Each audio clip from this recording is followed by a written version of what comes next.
কালো গেঞ্জি গায়ে পুলিশের সামনে বুক টান করে দাঁড়ায় আবু সাইদ।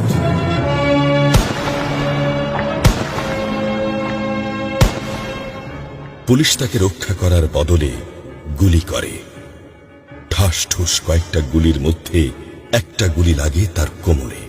খানিকটা ভাঁজ হয়ে যায় শরীর। সম্ভবত সে বুঝতে পারে নাই।